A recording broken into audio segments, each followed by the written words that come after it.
Nabi SAW juga memberikan kata kunci kepada kita melalui nasihat kepada salah satu sahabatnya yang bernama Wasibah radhiyallahu anhu. Sahabat ini mengeluhkan kepada Nabi SAW tentang kondisi hatinya yang kadang-kadang tidak tenang.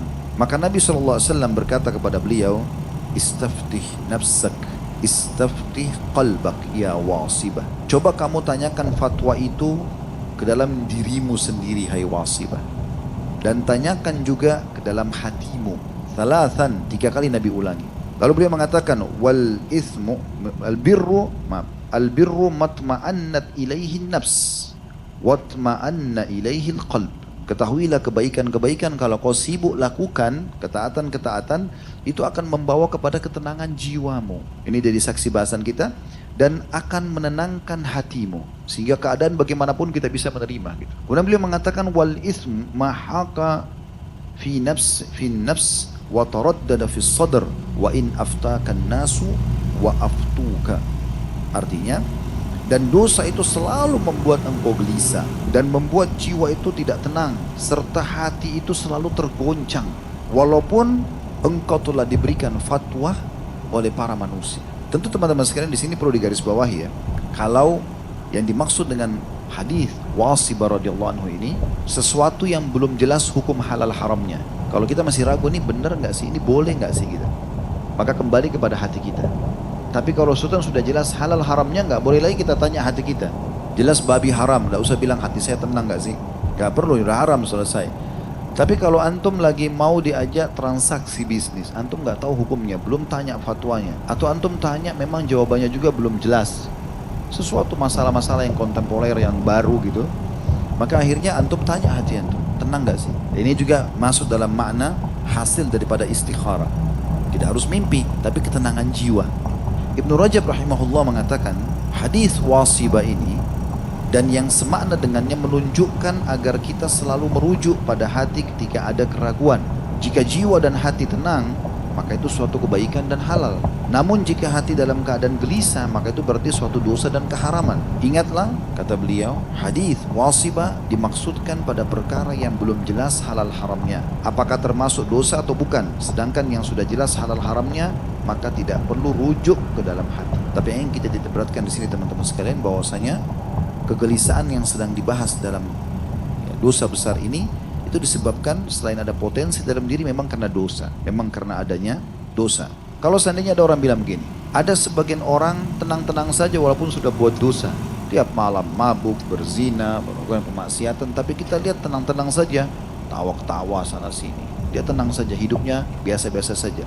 Maka bagaimana jawabannya? Sementara tadi Ustaz sudah memberikan gambaran kalau buat dosa pasti hati gelisah. Maka ini dijawab oleh para ulama mengatakan itu karena hati mereka sudah kotor dan dosa sudah bukan lagi menjadi sesuatu yang biasa bagi mereka. Bukan lagi menjadi sesuatu yang luar biasa, tapi menjadi sesuatu yang biasa. Kalau orang sudah pas mau berzina sekali atau dia baru berzina sekali, Allah masih kasih dia peringatan-peringatan, dia menyesal, dia takut, dia segala macam gitu.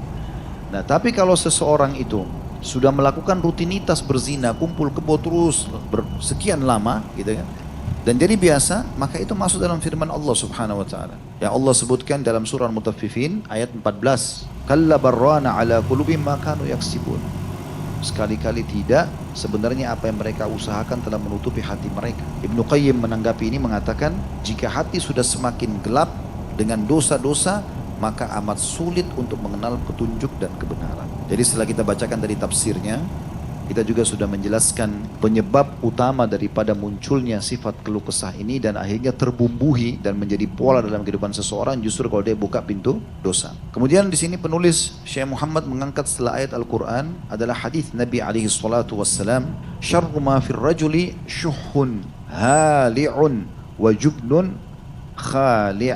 Diriwayatkan oleh Abu Daud dengan sanad jayyid. Terjemahannya, sejelek-jelek perkara yang ada pada seseorang adalah kikir yang suka berkeluh kesah dan sifat sangat penakut. Di sini kan beliau mengangkat dalam judul buku ini, judul dosa besar ini.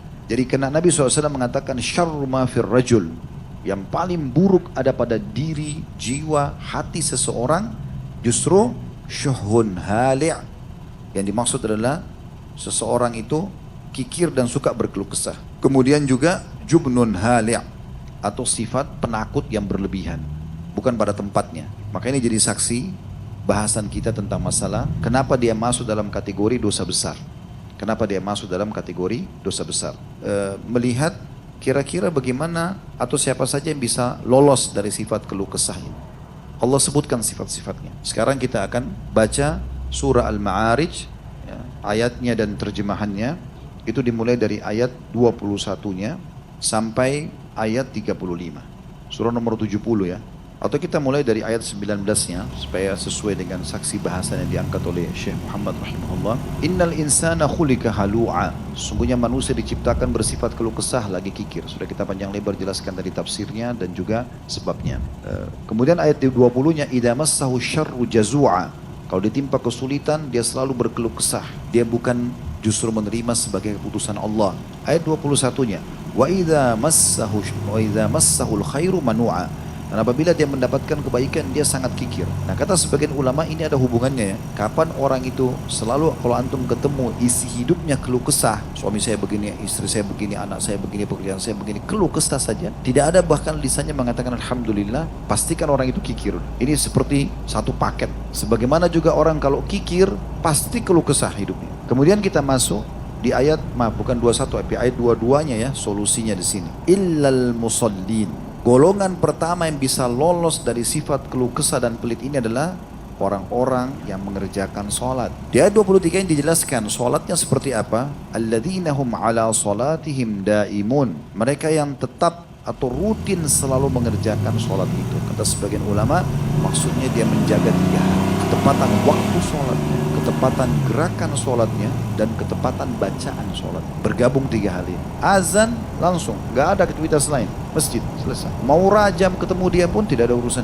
Sekarang raja yang sebenarnya sedang memanggil Allah subhanahu wa ta'ala. Tepat waktu. Yang kedua tepat gerakan. Gak buru-buru, tenang, tumaknina semuanya. Allahu Akbar, baca dengan tenang. Ruku Allahu Akbar dengan tenang. Sami Allah liman hamidah dengan tenang i'tidalnya. Dan tumaknina dimasukkan oleh para ulama dalam wajib sholat. Dosa orang kalau tidak tumaknina, bahkan bisa batal sholat. Dan yang ketiga, tepat bacaan. Benar bacaannya, baik itu zikir-zikirnya ataupun ayat-ayat Al-Qur'annya. Ini sifat yang pertama yang lolos dari masalah ini. Yang kedua adalah ayat 24-nya. Allah sebutkan, berarti ini semua sibuk dengan amal saleh ya, sehingga keluh kesah ini tidak ada dalam diri kita. Walladzina fi amwalim haqqum ma'lum. Dan orang-orang yang dalam hartanya tersedia bagian tertentu. Dia khususkan gajinya, pendapatannya.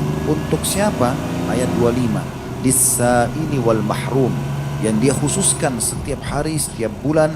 Dia keluarkan untuk orang miskin yang meminta dan orang yang tidak mempunyai apa-apa, maksudnya tidak mau minta. Ini potongan pertama. Orang yang dikasih ini sudah umum, kita tahu. Orang minta kita kasih. Kalau tidak kasih udah jelas dia pelit gitu kan. Tapi ada potongan yang kedua ini perlu di garis bawah.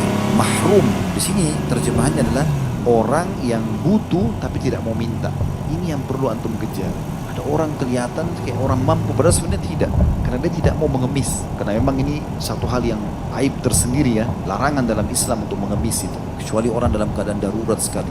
Dia tidak bisa, kalau tidak minta, pada hari itu dia bisa mati. Dan ulama membatasi orang kalau mengemis itu, kalau dia tidak punya makanan dan dia bisa makan. Tidak ada nih, dia sudah kelaparan. Dia kalau tidak minta, dia bisa mati kelaparan. Dia minta. Kalau dia sudah dapat makanan untuk siang misalnya, dia lagi minta di siang hari. Udah ada makanan siangnya, nggak boleh dia minta untuk malamnya. Saking tegasnya dalam Islam tidak boleh mengemis itu. Dan di zaman Nabi SAW dulu dalam riwayat-riwayat sahih pernah ada orang datang kepada Nabi SAW. Dia minta sesuatu padahal dia orang mampu. Maka Nabi SAW berikan. Lalu kemudian Nabi SAW bersabda setelah orang itu pergi, ada sebagian orang yang datang minta kepada aku dan aku berikan. Tapi pada saat dia keluar, dia sedang memegang bara api neraka. Karena dia orang mampu, kenapa dia mengemis gitu. Lalu kemudian kata para sahabat, ya Rasulullah, kalau begitu kenapa anda berikan? Toh jelas-jelas itu tidak baik. Kata Nabi SAW, karena Allah melarangku untuk pelit, maka aku tetap memberikan. Dia ngotot minta. Nanti dosa besar yang akan datang insya Allah, itu kita bahas ada 2 bab di sini tentang masalah bakhil. Mudah-mudahan keluar dari sini kotak amal jadi penuh semua. Lewat kotak amal, kasih nggak ya? Kasih. Temannya syaitan. Yang ketiga, walladzina yusaddiquna biyaumiddin, ayat 26-nya. Yang selamat dari dosa besar ini adalah orang-orang yang mempercayai hari pembalasan, tahu dia akan kembali ke hari kiamat nanti, ada hari kebangkitan, dia akan masuk ke dalam surga, targetnya itu. Jadi bagaimana dia beramal untuk masuk surga dan bagaimana dia selamat dari tempat yang lain yaitu neraka. Ini imannya tentang hari kiamat. Dan ayat 27 masih berhubungan dengan ayat 26-nya, walladzina hum min adzabi rabbihim musyfikun. Dan orang-orang yang takut terhadap azab Tuhannya. Sama ya, maksudnya takut disiksa oleh Allah sehingga dia tidak mau berbuat dosa. Ayat 28-nya inna adzab rabbihim ghairu ma'mun. Karena sungguhnya azab Tuhan mereka tidak dapat membuat orang merasa aman. Nanti bisa datang setiap saat. Orang yang terus berbuat dosa sehingga gelisah hatinya, ini nggak bisa tenang. Dan dari mana dia bisa dapat jaminan Allah tidak hukum dia? Bisa setiap saat. Ini lagi duduk begini Allah bisa permasalahkan satu urat saraf itu di belakang antum, punggung atau encok, nggak bisa berdiri. Tidur, bantal disalahin, salah bantal. Dan Allah lagi uji tuh, ini leher saya kasih pinjam kamu 30 tahun tidak pernah disyukuri. Ini coba, balik saja nggak bisa. Kemudian selanjutnya sifat yang keberapa nih? 4 atau 5? Baiklah, anda ikut antum. Ayat 29-nya, walladzina hum li furujihim hafidhun. Dan orang-orang yang memelihara kemaluannya. Maksudnya di ayat 30-nya, illa ala azwajihim aw ma malakat aymanum fa innahum ghairu malumin. Kecuali terhadap istri-istri mereka atau budak-budak yang mereka miliki, maka sungguhnya mereka tidak tercela. Artinya tidak berzina. Pelampiasannya harus pada pasangan yang halal. Kemudian ayat 31-nya, faman ibtagha wara'a dzalika fa ulaika humul adun. Barang siapa yang sengaja mencari yang balik selain daripada yang halal tadi, maka mereka adalah orang-orang yang melampaui batas. Maksudnya sengaja berzina. Padahal Allah berikan kemudahan dia untuk menikah. Ya, apalagi hidup di Indonesia, nikah mudah. Kenapa nggak menikah? Perangkat, sholat, Quran, bisa nikah. Tapi tidak mau nikah-nikah, Allahu a'lam. Kenapa? Kalau masa corona kemarin antum nikah itu luar biasa. Banyak yang mau nerima mahar murah. Tiba-tiba hadir di Blok M sebelum corona hadir, sekarang hadir sudah punya anak. Selanjutnya ayat 32-nya, walladzina hum li amanatihim wa ahdihim ra'un. Dan orang-orang yang memelihara amanah-amanah yang dipikulkan dan janji-janjinya. Sekali ucapkan komitmen, ya saya datang, insya Allah datang. Ada udzur syar'i sampaikan, ya saya akan beri, jangan pungkiri. Selanjutnya ayat 33-nya sifatnya, walladzina hum bi syahadatihim qaimun. Dan orang-orang yang memberikan kesaksiannya, maksudnya kesaksian pada yang benar, kesaksian pada yang benar. Kalau ada orang benar kita dukung gitu ya. Kemudian Allah ulangi di ayat 34-nya, kembali kepada ayat 22 tadi tentang sholat. Walladzina hum ala sholatim yuhafidun. Dan orang-orang yang rutin memelihara sholatnya. 3 hal tadi ya. Apa itu? Tepat waktu. Kemudian tepat gerakan. Kemudian tepat bacaan. Lalu terakhir Allah tutup di ayat 35-nya, ulaika fi jannatim mukramun. Selamat dari sifat keluh kesah, dan juga yang tadi punya sifat-sifat itu mereka akan kekal di surga, lagi akan dimuliakan. Ini kenapa kita baca Al-Ma'arij ini, karena lanjutan daripada ayat yang diangkat oleh penulis tadi. Allahu a'lam.